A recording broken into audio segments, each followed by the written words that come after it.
Welcome back to the Simple Car Guy channel. Today I have something special, a BMW X6 M50i. It's not really a secret that I like small funky cars, so what am I doing with this high fashion SUV? Well, this one is just a little bit different from the rest.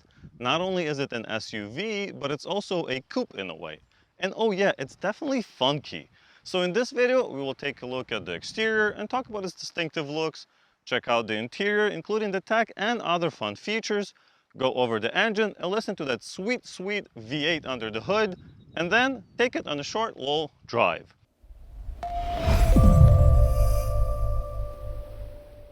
So let's start with the exterior. Some people believe that every new car, especially from a luxury brand like a BMW, is, well, beautiful. And that has proven to be controversial when you take a look at the new 4 Series with its gigantic grills, and the same can be said for the rear of this car. The front of the X6 is unmistakably BMW, with slightly oversized kidney grills and an evolution of the angel lights. It's striking and aggressive, and in this white color, it's all on display. This brings us back to the rear of the car, where there's a lot of this design. The X6 has quite a distinctive look, and even if you don't love how it looks, it is, subjectively speaking, quite interesting to look at. Going around the car, there are a few things to pay attention to. At the front, we have already seen the beautiful full LED or even optional laser headlights, and of course full LED taillights in the back here as well. I think we need to embrace cars and SUVs that look different. We can't complain that all cars are boring and look the same, but then also hate on the makers that try something different, right? So now let's go check out the interior and see what we can find in there. All right, so what do we have here? From the start, it feels very rich and luxurious when you get inside. And even though it's very unique looking on the outside, it's not nearly as unique on the inside. This X6 replaced the X5 I made a couple videos about a few months ago, and you can clearly see the interior design has elevated in this generation car. It's definitely not a complete overhaul, it's more of an evolution in my eyes. The screens got bigger, yes, some buttons disappeared, but if you've been in a current gen BMW, you have experienced this interior as well. Of course, the fit and finish and the quality of the materials is just on another level, and it adds many extra features that separate it from the more basic BMWs. It feels big and spacious, and with these amazing 20-way adjustable seats, they can adjust pretty much anything you would ever want to adjust. Speaking of comfort, I think this M Sport steering wheel is one of the best in the industry, no joke. Something you'd want to hold on to for hours at a time. Now let's take a quick look at the center console area. It's got two new big screens. Both of them are 12 inches. One is for the instrument cluster on the left here, and one is for the iDrive, or as BMW now calls it, BMW Live Cockpit Professional 7 something or other. But you can pretty much control anything from this screen right here, which is obviously pretty cool. And it's also a touch screen, so now you can, press buttons and all that, which it wasn't in the previous generation. But luckily, you can still use the physical controller. You can drive and simply, do what you need to do. This is also a touchpad, so you can even write in words if needed. Another thing that I love, and I'm glad that they kept, is physical buttons for the HVAC system. On a lot of cars, these have been completely removed, or they could have been moved to the iDrive, but here they left it as physical buttons. Yes, they're a little bit small, but they're still physical buttons that you can actually press. I just love that BMW hasn't gone to the trend of removing physical buttons just because. Moving to the back, the seats here are actually fairly comfortable and have plenty of space for someone that's about 5'10" like me, with a few inches to spare. I have about that much, so like good 4 inches to spare. No issue with the leg room either. As you can see, there's a good foot in front of me of the passenger front side, and even if I move here closer, I still have a good 2-3 inches of leg room sitting in the back behind myself. The way they do this actually is pretty cool. These are pretty much bucket seats.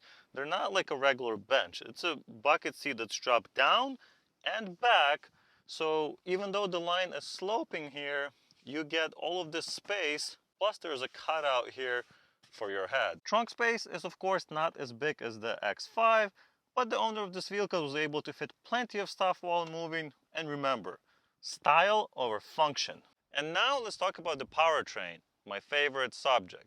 This new X6 comes with two different options for the engine.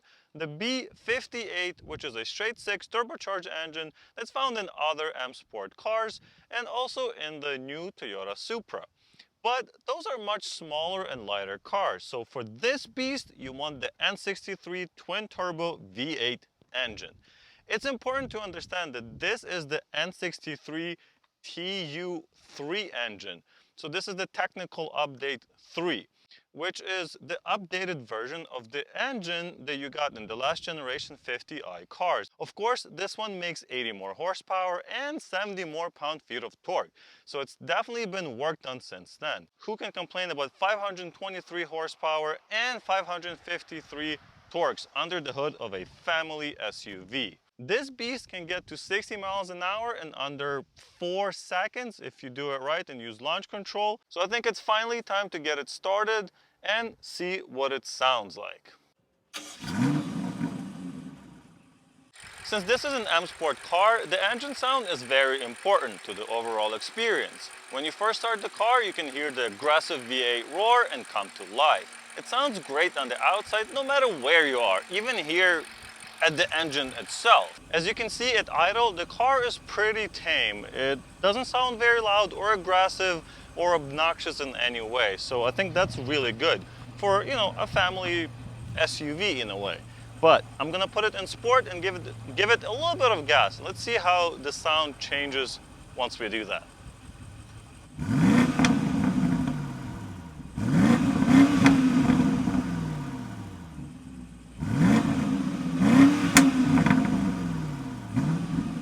That was only 3,500 RPM, so I wasn't flooring it or anything like that, but man, that sounds a lot better, doesn't it? Alrighty guys, so I'm gonna take this beast for a ride. Like I said, it's not my car, so I'm gonna go nice and slow. I mean, that was like 1,200 or 1,800 RPM, and this thing just picks up. The acceleration on this car is nothing like you would expect from a big SUV, and it sounds like a hot rod, which is definitely not something I expected. But the coolest thing is that, oh my God, yes. But I was saying, it's still refined to the highest German standards, which is, I mean, what else could you ask for, really? I mean, it sounds like a supercar. I don't really know how to even explain this. It's just, wow, I love it. Being in a big car, I was expecting it to drive, well, like a big car, but honestly, BMW somehow managed to make it feel like a sedan. This car wants to understeer just a little bit, but all things considered, it's really, really nice to drive. Everything fits me perfectly and is very easy to reach. I can reach every single button from the seating position. I don't have to, reach or lean or anything like that. So I like how it was designed. It was kind of designed for, I guess, a guy my size, 5'10", 170-ish pounds, something like that. And other than the exhaust, this car is actually very quiet. And some of these even come with acoustic glass option. So then it's going to be practically silent in here. I mean, with this car that doesn't have acoustic glass option, I can't really hear the outside. I feel very isolated, insulated almost from the outside.